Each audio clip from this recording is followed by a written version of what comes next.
Welcome to First Class Sailing's Competent Crew course, what you will learn and what you can expect. You'll arrive at the boat, meet your instructor and the other crew. You'll stow your gear in your cabin. Then tea. Tea, of course, is the most important thing. Your instructor will take the crew through the schedule for the week and, of course, a safety briefing. They'll also walk you through the boat inside, or down below, or below decks as we refer to it, and they'll show you around on deck. If this is your first time on a sailing boat, you'll be impressed, or indeed overwhelmed, at the number of ropes that are used and the names they're given, but you'll quickly get used to it. In terms of what you'll be doing every day, the answer is sailing, lots of it. But first, we start with attaching the boat to the dock. We protect the sides of the boat, the bit above the water being called the topsides, with fenders, and we tie them on with a clove hitch. Well, a slip clove hitch actually, because this is quicker to release if you need to adjust the height of a fender. Here's Hilly to show you how it goes. Okay, so let me introduce you to a fender, which is a really useful piece of equipment to help protect the side of the boat from hazards such as a pontoon or perhaps another boat that we're tying alongside. So to tie a fender on, we're going to use a slipped clove hitch, which is a really quick knot to do and that we can adjust if we need to. So we'll take the standing end of the line, which is the end tied to the fender, and then with the working end, we cross over the guardrail, cross it over itself to the other side and bring it up and underneath and create a slip knot like that. If we now need to adjust the height of the fender, we just undo this slip and then we can drop it down or lift it up really quickly and retie it on the position that we need the fender at. We need a fender between the middle part of the boat, called amidships, and the bow. We call this point the shoulder of the boat. Then a fender just ahead of amidships and one slightly abaft, that's behind amidships. And then one midway between amidships and the stern, which is called the quarter. Goodness, that was a bunch of nautical terms, but you've got them now. The bow, the shoulder, amidships, the quarter, and the stern, and ahead meaning in front of, and abaft meaning behind. We run lines. Notice how rope became lines? And we run these lines from cleats on board to cleats on the shore. And when we do this, these lines become warps.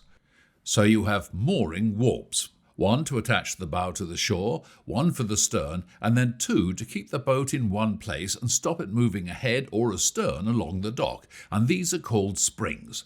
But warps is really for stories told in the clubhouse. We'll stick with mooring lines, bow line, stern line, and springs. And we attach a mooring line to a cleat using an oxo. Here's Hilly to show us how it goes. When we're docking a boat, we need mooring lines to tie the boat to the shore. So in this case, we've got a mooring line to the stern of the boat. We're going to bring the line ashore and do what's called an oxo around a cleat. So I'll demonstrate that. So an oxo, we go around the cleat once, which is an O, and then we cross it over to be an X, and then we go around again, and that's another O. And now I know that the boat is secure to the pontoon. We do the same for the bow line and the springs. We'll have a head spring to stop the boat moving ahead and a back spring to stop the boat moving backwards. So that's the boat secure alongside. Now when it comes to raising sails or changing course, we will need to haul on some lines and ease out others. Your instructor will explain this to you. In the process, we will use winches to help us. Okay guys, we're just going to talk about clutches and winches, okay? Sometimes called jammers.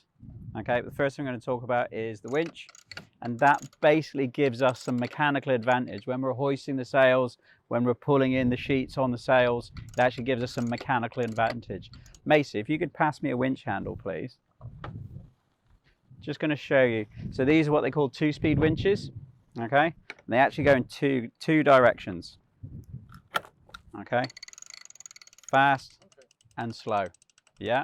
Okay, so if we want to bring a sheet in quick, while we can, we do it this way, and if we then start to power up and load up, we then go the slow way round.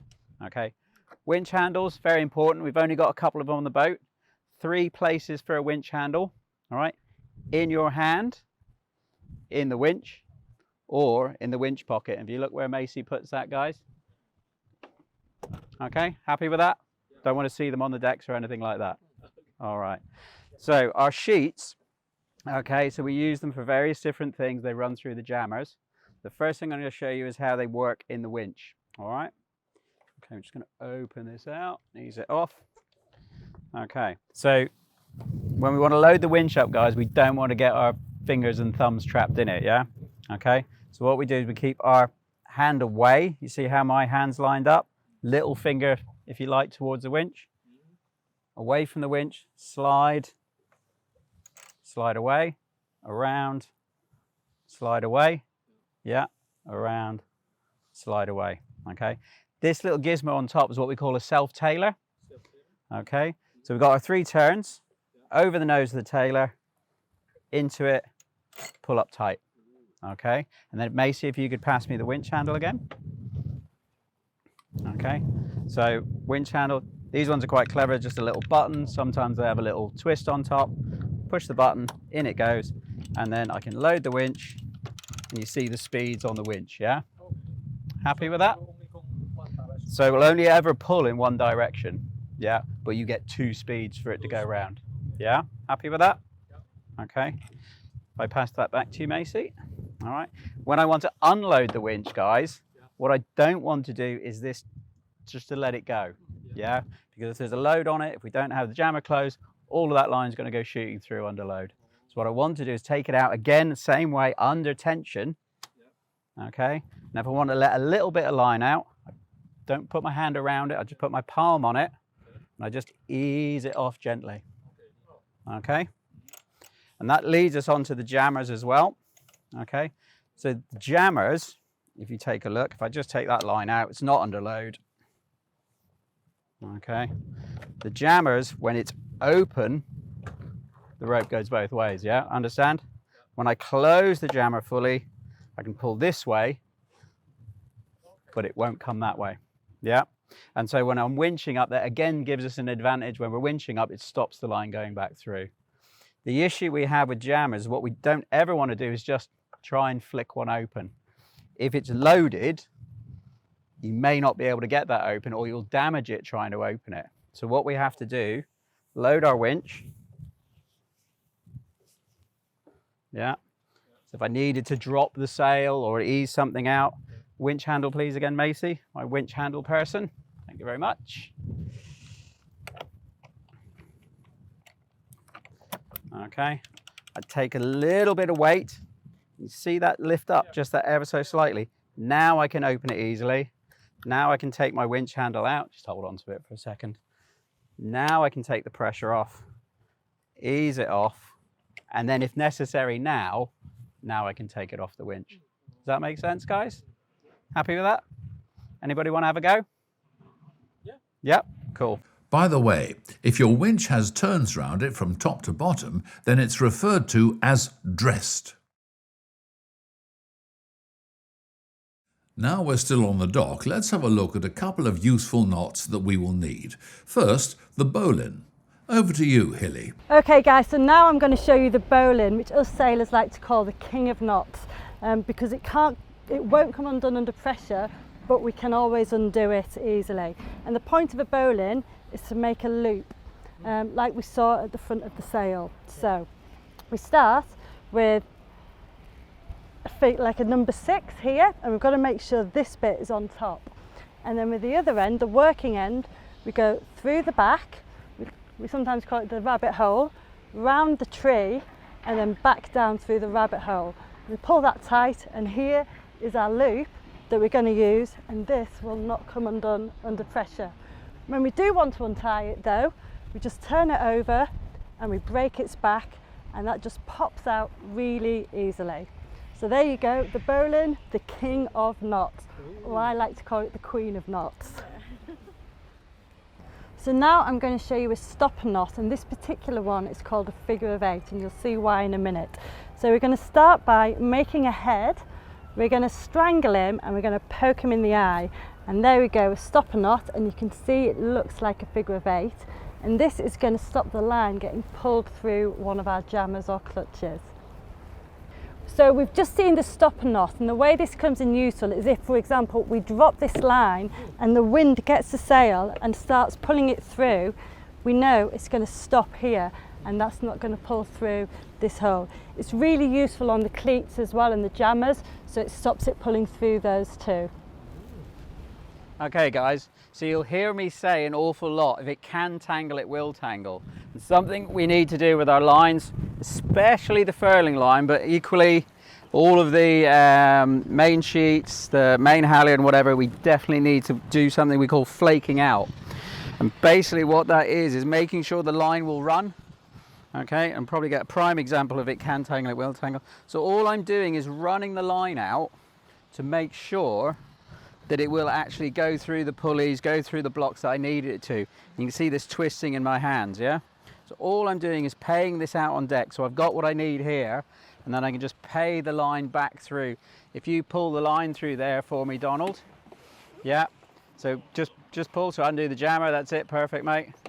And then just pull through. I can just feed this line through nice and easily. Makes it a lot simpler, because otherwise you end up with a massive knot of rope, and then you're trying to untangle it quickly, yeah?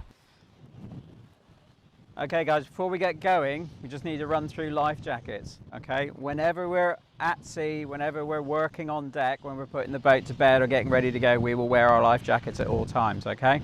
These are automatic life jackets, in that if you hit the water in them, there is a device inside that will automatically inflate the life jacket.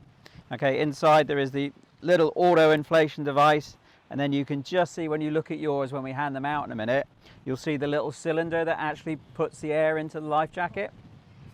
If for some reason that doesn't work, there is a little red toggle here, okay, at the bottom of the life jacket. Give that a good hard pull and that will inflate the life jacket, okay? But that's basically them in a nutshell. There are some other bits and bobs in terms of reflectors, whistles, self-inflators in terms of blowing with your air. If you remember when you go on an aircraft and you have the little air tube to blow into, and you have the whistle you can blow into, all of that is packed in here, okay? And all becomes apparent when the life jacket inflates, but unless that inflates, we're not going to play with these or open them up at all, okay?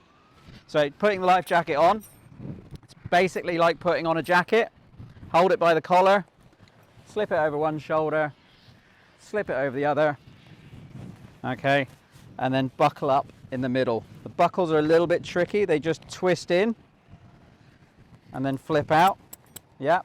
And then the other thing is the crotch strap, which is very important because that stops the life jacket coming off in the water. Yeah. The crotch strap is absolutely vital to this actually working properly.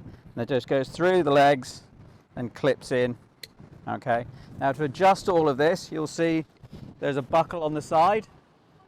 Okay, and I can adjust, I've already fitted this one, but obviously I can adjust it to how big or how small I am, and I should just have enough space to get my fist inside. Okay, and then my crotch strap doesn't need to be cutting me in half, but just comfortable enough to hold the life jacket in place so it doesn't come off. Okay, so Macy, do you want to try yours on? And Hilly, if you don't mind handing those out to the guys. All right. Now our daily checks and safety briefing.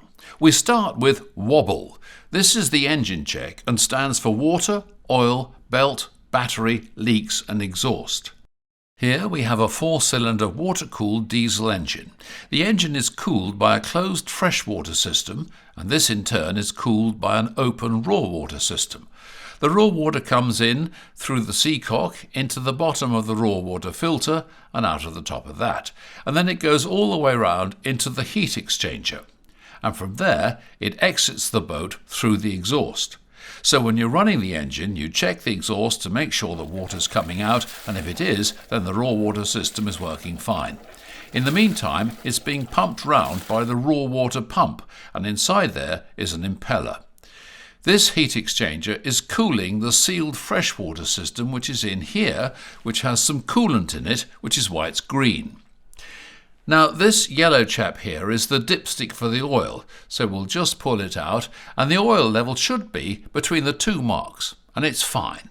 So we'll clean him up, and then we'll put the dipstick back. If we want to top up with oil, there'll be a cap on the top of the engine that we can undo. So that's water and oil. Now the drive belt, which runs the alternator, which charges the batteries. Is the belt tension correct? We don't want it too loose or too tight, and here it's just right. When it comes to the battery, we need to check that the terminals are clean and look good, and you need to check the reading on your instrument panel. Leaks. I don't know if you can see, but that's absolutely lovely and clean. No leaks at all. If there's a leak, there's some issue which you'll need to sort out. And then finally, as I mentioned before, this raw water goes through the heat exchanger and will then come out of the exhaust. So once you've started the engine, make sure there's water coming out of the exhaust, and that was the E. Other things to consider, and for all crew to be aware of, are the location of your fire extinguishers, what your gas procedure is in case you smell gas, where's the first aid kit. Here's the one for small accidents, and one for large accidents. This is a VHF radio, and it's set on channel 16, channel 16. And we use this for calling each other. And although we're very unlikely to have to call a mayday, it's important to know the procedure. So if we were in distress and wanted to call a mayday, we'd send out a distress alert.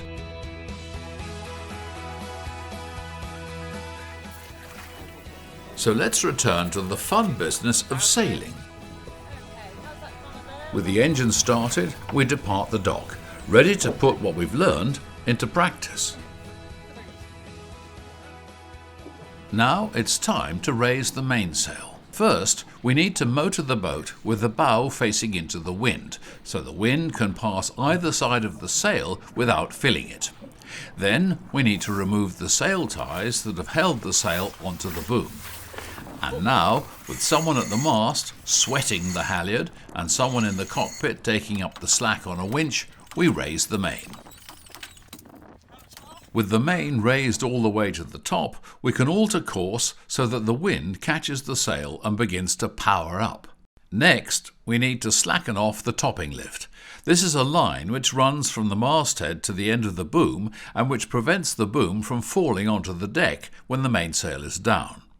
We also need to tighten up the vang, which holds the boom down and helps the main to adopt an efficient shape. Your instructor will explain all this. The head sail here is furled around the forestay. To furl the head sail, we pull on the furling line and ease the sheet, and to set the sail, we pull on the sheet and ease the furling line. So when it comes to unfurling, we first need to check that the furling line has been flaked and will run free. Then we'll pull on the sheet and out will come the sail. Now we're sailing to windward, tacking our way upwind. Here we are on starboard tack, that is to say the wind is coming in over our starboard side and the sails are set on port. We then tack by taking the bow through the wind and turn the helm so the boat goes from starboard tack onto port tack. We don't need to do anything with the mainsail, but we do need to release the headsail sheet on the port side and winch the sheet in on the starboard side. And for safety, we add a couple of extra turns on the winch of the headsail sheet in case anyone should kick it out of the jammer. But now we're on port tack, we need to trim the headsail to make sure that we're getting the best performance out of it. And this will include winching it in tight and ensuring that the sheet lead car is set correctly towards the aft of the sheet lead track to help flatten the sail. One look at the telltales flying straight tells us that all is well. It's time for lunch, so we'll bring the boat to a stop by heaving to.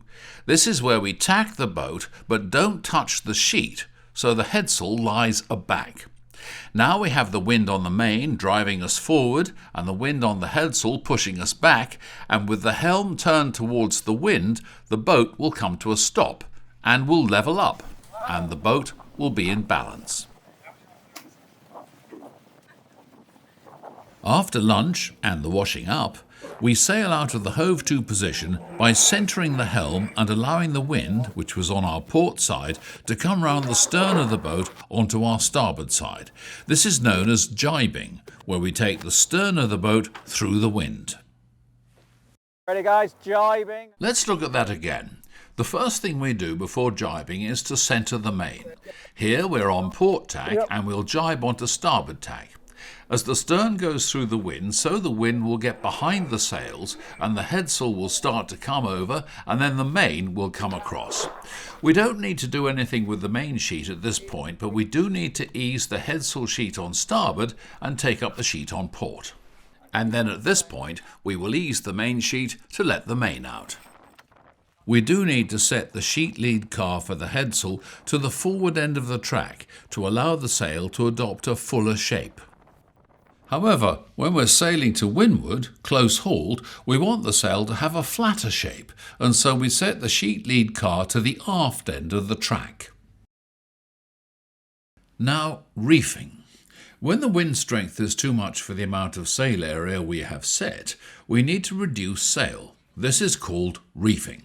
Here we will put 2 reefs in the mainsail and then reduce the headsail by furling it in by about 1/3. Starting with the headsail, it's just a matter of easing the sheet and hauling in on the furling line. On this boat we have a single line reefing system. We also have a vang which will support the boom when we ease the tension on the halyard. So to reef, we load the reefing line onto a winch and ease the main halyard as we winch the sail down onto the boom, and then we retension the main halyard. With the reef in, we now need to tidy away the spare mainsail, or bunt as we call it, that's not being used, and we use reefing ties to tie this bunt to the boom. Nice and neat. Now at the end, as we return to port, we need to put the sails away. We'll furl the headsail by hauling in on the furling line and easing the sheet. Here we have a member of crew sweating the furling line, while another member of crew in the cockpit takes in the slack. With the headsail furled, we will then drop the main. We need to turn the boat head to wind, as we did when we set the main, to allow the sail to drop freely. It's really just a question of easing the halyard and helping the sail down by hand. In an ideal world, we will try and flake it onto the boom. Well, that's just a quick run through a few things on the First Class Sailing Competent Crew course. The key is that you'll learn how to be a competent member of the crew. It's your first step on the RYA sail cruising ladder. And at the end of the course, not only will you get a certificate, you'll also experience a tremendous sense of achievement. In terms of sailing, you'll be hooked.